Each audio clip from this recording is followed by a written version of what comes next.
नमस्कार दोस्तों, आप सभी का अपने स्टडी चैनल बोधि स्पेक्ट्रम में स्वागत है। आज हम लोग क्लास 6 के साइंस के एनसीईआरटी के चैप्टर 10 को डिस्कस करेंगे, जिसका नाम है गति एवं दूरियों का मापन। हम लोग चैप्टर को स्टार्ट करते हैं एक यातायात की कहानी से। प्राचीन से आधुनिक काल तक, प्राचीन काल में लोग पैदल चलते थे और पीठ पर बोझ ढोते थे। बाद में पशुओं, घोड़ा जैसे घोड़ा, ऊँट का उपयोग शुरू हुआ। जलमार्ग के लिए लकड़ी के लट्ठों से बनी नावों का विकास हुआ। पहिए का आविष्कार हुआ। इसने यातायात की प्रणाली में क्रांतिकारी परिवर्तन किया। 19वीं शताब्दी में वाष्प इंजन से रेलगाड़ियों का जन्म हुआ। मापन की आवश्यकता और प्राचीन विधियाँ। अमानक मात्रक यानी नॉन स्टैंडर्ड यूनिट्स। पुराने समय में लंबाई मापने के लिए हाथ के अंगों का उपयोग किया जाता था, जैसे बित्ता, उंगलियों के छोर की दूरी, हाथ यानी कोहनी से उंगली के छोर तक, कदम, चलने के दौरान कदमों के बीच की दूरी। समस्या ये आई कि ये मात्रक हर व्यक्ति के लिए अलग अलग होते थे, इसलिए इन्हें मानक नहीं माना जा सकता। जैसे कि किसी बच्चे का एक बित्ता बहुत छोटा होगा और किसी बड़े आदमी का बहुत बड़ा होगा।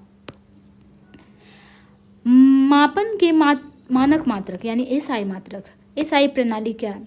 संपूर्ण विश्व में मापन की एक समान प्रणाली यानी कि इंटरनेशनल सिस्टम ऑफ यूनिट्स अपनाई गई है। जैसे लंबाई का एसआई मात्रक मीटर होता है। महत्वपूर्ण सूत्र: 1 मीटर बराबर 100 सेंटीमीटर होता है, 1 सेंटीमीटर बराबर 10 mm होता है और 1 किलोमीटर बराबर 1000 मीटर होता है। हम लोग यहाँ और भी डिटेल में देख सकते हैं। 1 किलोमीटर बराबर 1000 मीटर, 1 हेक्टोमीटर बराबर 10⁻² मीटर। ऐसे ही हम लोग और भी सारी को देख सकते हैं। लंबाई की यथार्थ माप। सही तरीका: पैमाने की स्थिति, स्केल को वस्तु के समांतर और सटाकर रखना चाहिए। आँखों की स्थिति, पाठ्यांक लेते समय उस बिंदु के ठीक सामने होनी चाहिए। टूटे हुए सिरे, यदि स्केल का शून्य सिरा टूटा है तो किसी अन्य अंक को जैसे 1 से माप शुरू करें और अंत में उसे घटा दें। ये देखें। वक्र रेखा और गतिशील वस्तुएं। वक्र रेखा की लंबाई मापना।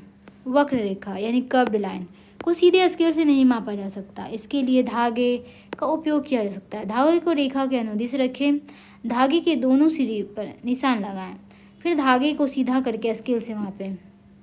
गतिशील वस्तुएं, वे वस्तुएं जो समय के साथ अपना स्थान बदलती है, जैसे उड़ती तितली, चलती बस आदि। गति के प्रकार। सरल रेखीय गति, जब वस्तुएं एक सीधी रेखा के अनुदिश गति करती है उसे सरल रेखीय गति कहते हैं। जैसे मार्च पास्ट करते सैनिक, सीधी सड़क पर चलती कार। सर्कुलर मोशन, जब वस्तु एक निश्चित बिंदु के चारों ओर वृत्ताकार पथ पर चलती है, जैसे बिजली के पंखे की पंखुड़ियाँ, घड़ी की सुइयाँ। जैसे देखिए यहाँ लट्टू नचाया जा रहा है, पंखा चल रहा है। गति के प्रकार। आवर्ती गति, पीरियोडिक मोशन, वह गति जो एक निश्चित समय अंतराल के बाद स्वयं को दोहराती है, जैसे घड़ी का लोलक यानी पेंडुलम। झूले पर किसी बच्चे की गति, गिटार की डोरियाँ, ढोल की झिल्ली। सिलाई मशीन की सुई भी आवर्ती गति करती है, क्योंकि वो ऊपर नीचे निश्चित अंतराल पर गति करती है। ये देखिए झूला झूल रहे हैं, यहाँ गए, फिर वहाँ से वापस आए, फिर गए, फिर वापस आए। इसे पीरियोडिक मोशन कहते हैं। अपने स्थान पर स्वयं को दोहराते रहना। अध्याय का सारांश। यातायात। पहिए और वाष्प इंजन ने यात्रा को सुलभ बनाया। मापन। मानक मात्राओं के बिना मापन में भ्रम पैदा होता है। एसआई मात्रक। लंबाई का मानक मात्रक मीटर है। गति। सरल रेखीय, वर्तुल और आवर्ती गति के मुख्य प्रकार हैं। स्थान परिवर्तन, समय के साथ स्थिति बदलना ही गति है। अभ्यास। 1 मीटर में 100 सेंटीमीटर होता है। 5 किलोमीटर में 5000 मीटर होता है। झूले पर किसी बच्चे की गति आवर्ती गति होती है। सिलाई मशीन की सुई की गति आवर्ती गति होती है। साइकिल के लिए पहिए की गति सर्कुलर गति होती है। बढ़ते क्रम में व्यवस्थित करें। सबसे छोटा मिलीमीटर, फिर सेंटीमीटर, फिर 1 मीटर, फिर किलोमीटर सबसे बड़ा होता है। पग अथवा कदम का उपयोग मानव मात्रक के रूप में क्यों नहीं किया जाता है? क्योंकि प्रत्येक व्यक्ति के पग अथवा कदम की लंबाई अलग अलग होती है, जिससे मापन में अनिश्चितता आती है। किसी व्यक्ति की लंबाई 1.65 मीटर है, इसे सेंटीमीटर एम में बदलें। सेंटीमीटर में 100 से गुना कर देंगे और एम में बदलने के लिए 10 से गुना कर देंगे। सिलाई की लंबाई पाठ्यांक 3 सेंटीमीटर से 33.1 सेंटीमीटर तक, यानी कि लंबाई कितनी होगी? अंतिम पाठ्यांक और प्रारंभिक पाठ्यांक को घटा देंगे, कितना हो गया? 30.1 सेंटीमीटर। साइकिल के पहिए और छत के पंखे की गति में समानता और असमानता, दोनों सर्कुलर गति करते हैं। साइकिल का पहिया सरल रेखीय गति भी कर सकता है, लेकिन पंखा नहीं।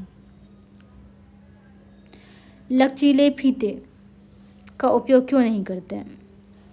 क्योंकि खींचने पर इसकी लंबाई बढ़ जाती है, जिससे सही माप नहीं मिलती। आवर्ती गति के 2 उदाहरण: घड़ी का लोलक यानी पेंडुलम, गिटार की डोरियाँ। Thank you friends.